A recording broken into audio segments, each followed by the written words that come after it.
Thanks to the support as a channel member, Will Johnson. Well, here you go then, boys and girls. I'm fairly confident I now have the greatest posture in Football Manager content history. My big old gaming chair is behind me. That might be the end of that. I'm on a weird little kneeling church pew style chair, which will hopefully mean a return to Twitch in the near future. Watch this space. But for now, should we go top of the J League? Because as we approach the halfway point of the season, as you can see, we are second in the league, 1 point behind Vissel Kobe, and we play them today. This feels like our opportunity to firmly insert ourselves into a title race. As you can see, we've been in incredible form. We haven't lost a league game since all the way back there, fourth game of the season. We have been really quite good at football, and I mean Champions League qualification is looking almost nailed on already. 13 points clear of sixth place. We still have the top scorer in the league, Satoshi Okada, although he's not scoring at a goal a game anymore, so maybe that little purple patch when I first arrived is slowing down for him. But importantly, we're not slowing down. We're looking very good. Let's find out where Vissel Kobe play. They play at the Kobe Stadium in is it Kobe or Kobe? Is that a mountain or is that a place? I thought that was a mountain. Let's go find it. So this is where Kobe is. It looks like it is a place. It is a city. It's actually really close to us. That's us in Osaka. Kobe's just down the coast. So this is, I mean, it's not the derby because our big derby is with Gamba Osaka, but I mean, we're not a million miles away from them. If we have a look at where the stadium is, once again, it looks like it's in one of these little sports complex with green stuff on the outskirts of the stadium, as well as inside as well. And I think there's a proper car park as well. And again, as seems to be the thing in Japan, it's a circular stadium. Goodness me, do they love a circular stadium in Japan. Let's do our traditional plop the little man down in the center circle and end up outside the ground, usually in a market. What is that? Why does the center circle never work anywhere in the world? I mean, it's a lovely view of the outside of the stadium. What a beautiful stadium this is. And it wasn't a car park out the front. It's this huge pedestrian area that looks like it's got transport links over to, I assume we've got a train station over there somewhere. This guy's loving that photo. I mean, I appreciate the fact you've taken the photo, but the fact you've marked it as the middle of the center circle means I will never again trust a man in a hat like that one. Let's see if we can actually get inside and have a proper look. Maybe we drop down. There we go. Oh, look at it. It's set up for egg chasing. I don't know how I feel about that.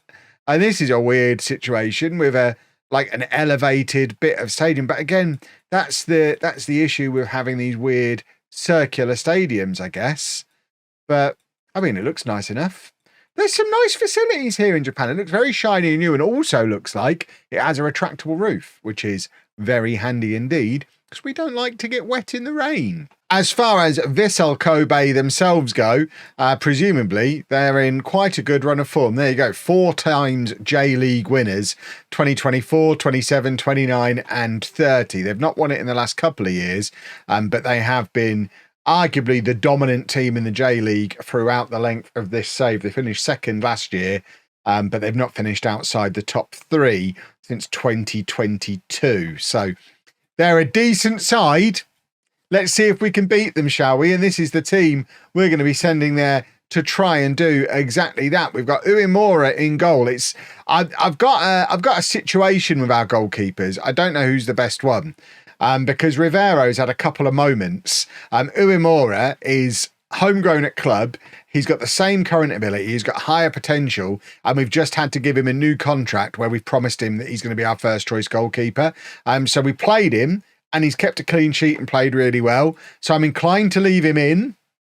It is a big risk for a big game like this, though. But Uemura is in goal. And then the back 4 is the final days of Awa at left back. And then Takasu, Egbe and Fujiyoshi at right back. Yoshinaga protecting them before he moves back to play left back in the very near future. Yano and Hidaka ahead of him. Shibayama on the left. Tomita on the right. Okada up front. Tomita, by the way, has kind of forced his way into the team, and I can't really justify dropping him. He has been a regular for a number of years now, as you can see, but he's having the season of his life. So he's kind of displaced one Uemura, but we have another one who's now in. So apparently there always has to be an Uemura in the Osaka team. But let's get that team submitted, and fingers crossed, pick up a win. Obviously, away from home against the best team in the league, we'd accept a draw here today.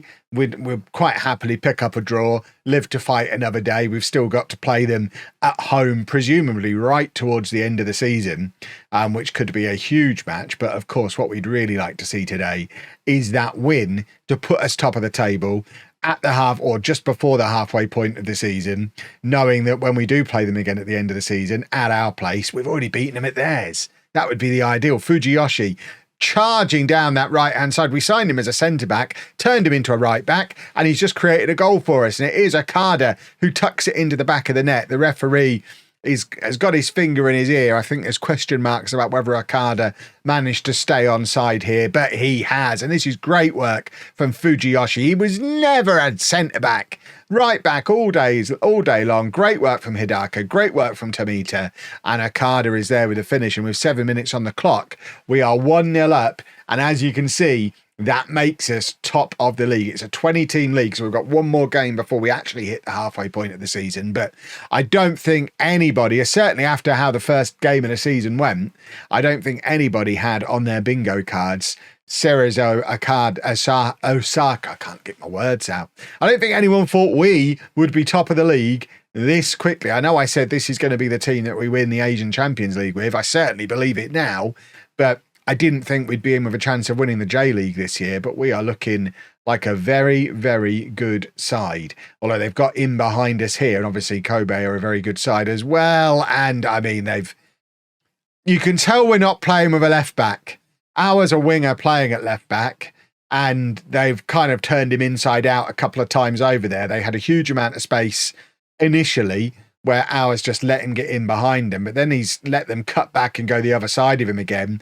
And they've just had so much space. It's taken a wicked deflection, but 2 examples in one move of us not really having a proper left back. Yoshinaga almost certainly is the man, but we've got the double problem of, one, we don't really have another guy to play defensive midfield, so Yoshinaga's having to play there. And 2, Yoshinaga wants to leave. He wants to go and play in a bigger league, earn more money. I think he's got his eye on a trip to Saudi Arabia and the enormous amount of cash that comes with it.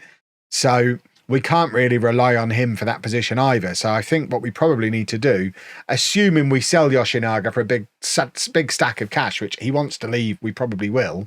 I think we need to go and invest that money equally between a proper like Champions League level defensive midfielder and left back. That's the plan. I don't think Shibayama's in the area here. The referee is doing a penalty review. If we get a penalty here, the referees are in my pocket here in Japan. There's your proof that they're not. We've not fully bribed them.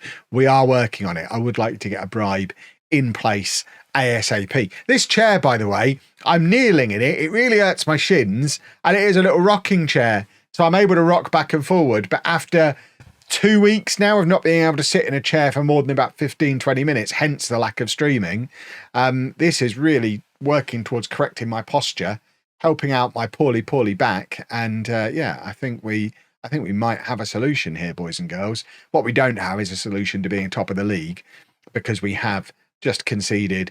And is this the first highlight of the second half? We haven't been behind in a football match for a little while. We're going to go attacking, and we do have a 4-2-4 formation that we train, that we might have to throw ourselves into, especially if we're going to go 2 down here. We've got Meta sat on the bench who can go up front with Okada. We've only used it a couple of times, but now might be the time. It's no penalty. We're going to drag ourselves through to the hour mark. And then talking of hours, I think he's the guy who's going to come off. So Yoshinaga can drop to left back, and we throw Meta on up front alongside Okada. Yeah, we're doing it now. I don't know why I decided I wanted to wait to the hour mark, but this is the system. He goes in there. Hidaka and Yano are going to have to play there and like it, even though neither of them can really do that role. Okada becomes the deeper lying of the 2 attackers, and Meta comes on alongside him. I think we probably have to push them forward, don't we? And you can do that, and then you can do that. It does take some of the sting out of our excellent central midfielders, but needs must. We're now 3-1 down, half an hour, 35 minutes to go. We need to try something different. We need to throw some men forward. So Meta is on alongside Okada. I think it's the first time that's happened in a video. We're demanding more. Fujiyoshi is, I mean, I thought it was telling me he was tiring, but actually it was saying he's 1 card away from a suspension. Yeah, well, who cares? We're playing against the best team in the league. This is our toughest game of the season. He can be suspended for a game against somebody not as good as this lot. We'll keep him on the pitch for this match if it's all the same to you. But they are carving through us again here. And we might have a bit of a problem on our hands. And Uemura might have to accept that he's not going to be our starting goalkeeper for a little while. I mean, he's not played particularly badly. But I mean, he's not making any saves, is he? We've not actually seen him make a save in a highlight yet. So that doesn't bode well for him. We are 5-1 down and we are getting absolutely smashed here today. I don't think playing the 4-2-4 with no DMs is ideal. Yeah. I think there's been a couple of questionable decisions today, not least of which is the goalkeeping situation. But yeah, we're going to bring Tamba on. We're going to drop these two back where they should have been all along. Yoshinaga's coming off as well. Yeah. I think I have made some rookie mistakes there today. We'll keep attacking, but it seems like a terrible idea. Can we go home now? If we just leave now, we'll start walking. I mean, it's only the second game we've lost all season. We've lost it with an enormous slice of naivety. We still have quite a long way to go, don't we? Maybe the new chair's cursed. What if the new chair's cursed? That would be a disaster because it's ever so comfortable, apart from on my shins. But, okay. Just tackle him. Somebody tackle him. Maybe we should have just accepted 3-1 and been like, yeah, fair enough. We'll lose against the better team. We shouldn't have got that silly idea in our head about coming here and trying to win the match. We should have just come here and been like, yeah, a draw will be fine. The fact that they've scored 5 goals off of 1.5 XG suggests defensively we've been rotten today, and the goalkeeper, the questions will be asked, I imagine, about the decision to play him. Okada trying to do that support striker role, and you know what? That proves them two could be a partnership. That's exactly what we were looking for. Okada being more of a creative role and Meta being the big physical presence that we know he is. And they have combined really nicely there. So there is a bright point for you for today. It's the only one. But, you know, it's better than nothing, and Fujiyoshi is tiring now, so we can take him off. It will stick to Kasu out to right back. And, I mean, can we do 3 more goals? Wouldn't that be a thing? Let's go very attacking. Well, we've got to try, haven't we? We're going to demand more. The match stats say it's been a relatively close game, separated by the goalkeepers, I guess. That's even more so than the tactical decision. I imagine the goalkeeper is where I take most of the blame for today. But Tomita on the right-hand side. I mean, if we score another one here, we've got a chance. That's a penalty. Meta's won a penalty. Meta is always a handful when he comes on. Maybe a 4-2-3-1 with Okada in behind. The only problem is, and I think we talked about it in the last episode, any of these systems where you go to a double pivot don't suit Yano and Hidaka, who have been 2 of our best players. Tamba's got a goal. I mean, Tamba's not started many matches. That's his first goal for us. Obviously, he got a lot of goals for me at the Gamecocks last year. But we know Tamba can play as a DM. But I don't want to completely nullify Yano and Hidaka because they've been so important. 5-3 is a lot more respectable than 5-1, I guess. But let's maybe not mess with the goalkeeper again anytime soon. Well, we played the next couple of matches, couple of comfortable wins against teams down in the bottom half of the table, which leaves us looking like this, still in second place. Okada still top scorer in the division as well, although jointly there now. And now we play Tokyo Verde at home. If you remember, they're the team that beat us comfortably on the first day of the season. Let's see how far we've come since then, shall we? This is going to be the 11. Uemura stays in goal. The only goals he's conceded are still the ones against Kobe, so I think we kind of need to force him to be a thing that happens. Our playing probably his final game for the club. I think he leaves imminently. Takasu, Egbe and Fujiyoshi, the rest of the back four. Yoshinaga at the base of the midfield with Yano and Hidaka ahead of him. Shibayama on the left, Tomita on the right, Okada up front. Glavaki, by the way, has played the last couple of games for us, but immediately after this game is heading to the Euros, where he's in Poland's full squad for the Euros. He's not actually made his Poland debut yet, but they've called him up for their squad for the Euros, so he's disappearing for a month mid-season, which of course is the big disadvantage of us having a European. I mean, he's not a wonder kid. He's not marked as a wonder kid, but clearly very, very good to be in Poland's squad when he's not even a regular starter for us. But having him disappear for a month in the middle of the season to go and play in the Euros, not ideal. Luckily, because we weren't starting him regularly, I guess it doesn't really matter. But if we're still here in 2 years and Poland end up at the World Cup, it becomes more of an issue. Although maybe we take a mid-season break for the World Cup. I don't really know how it works. You would think logically they wouldn't keep playing league matches because Japan are always at the World Cup. So it would make sense to suspend the league for a month, but I don't know how it works. We very nearly conceded a very questionable goal in the first highlight of the match. Uemura there is equal to it, pushes it round the post, and it's a corner for Tokyo. And now we've got the chance for a counter-attack. Okada dropping deep to try and pick it up and get a counter-attack moving. But he's not able to. Right, just before half-time, we do have an attack here, though. Hidaka plays it forward for Tomita, who crosses, looking for Okada. Of course, Okada's only 5'3", so crossing to him is a complete waste of time, but it ends up cleared as far as Shibayama now on the left-hand side. Awa with the cross again, looking for anyone in the middle. There is nobody.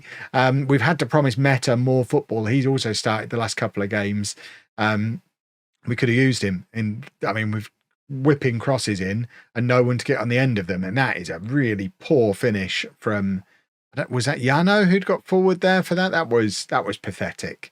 But 0-0 at half time, and we need to do a little bit better than this. I'm struggling again with Okada. Obviously, when I first arrived, I was questioning whether or not he would fit into the way that I want to play. He's then had that purple patch where he was scoring a lot. He's not doing that so much now, and I'm starting to get frustrated with him again. So as we approach the transfer window opening up again in the near future, I am starting to lean towards, if someone wants to give us crazy money for him, I don't think he's unavailable for transfer. Tamba, I thought, could play DM. He's only a competent DM, apparently. I mean, he's going to come on and play there today. We're also going to take off our... and I think I'm going to take off Okada and bring on Meta. We've got 20 minutes. We need to find a goal. So let's get the bigger, more physical presence on up front and hopefully continue crossing the way we were early on, where I think if any of those chances had fallen to Meta, he probably scores. That's good work from Shibayama, bursting forward, lays it off to Meta. Meta, I mean, this is where he needs a little bit more pace. Interestingly and annoyingly, that chance I would have rather fell to Okada. We really might need to find a way to get them both involved. Shibayama with the cross, and there's nobody there. Where's Meta? That should have been bread and butter for him. And it looks like Tokyo Verde are potentially going to frustrate us again. I mean, they're not thumping us the way they did in the first meeting between us, but there is Meta, and that's great work. I mean, he's a good striker. I need to start him more.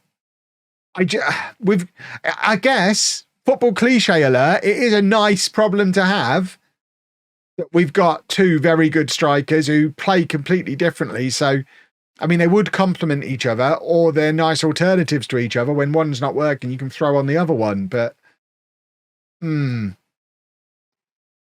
it's a conundrum. There you go. We'll make a couple more changes. It allows us to get Matt Suzawa on, who is an attacking midfielder by trade that can play wide on either side. He's struggling to find game time. He's another one who is starting to get a little bit frustrated with the way we're playing and the combination of players that we're using. We might end up losing him as we enter this transfer window because he also wants more game time, and I just don't know how we can fit him in. But we have picked up a win. Goodness me, did we go about it the hard way? But we do end the episode still comfortably in those Champions League qualification spots, 4 points behind Vissel Kobe, who we do play at home in our final home game of the season. So if we can stay in touch with them, we could make that game awfully interesting, even though they do have the potential to smack us around a bit. But for today, we will wrap things up. If you've enjoyed that, please make sure you leave a nice big thumbs up on there for me. Subscribe to the channel for daily Football Manager videos. And thank you very much for watching.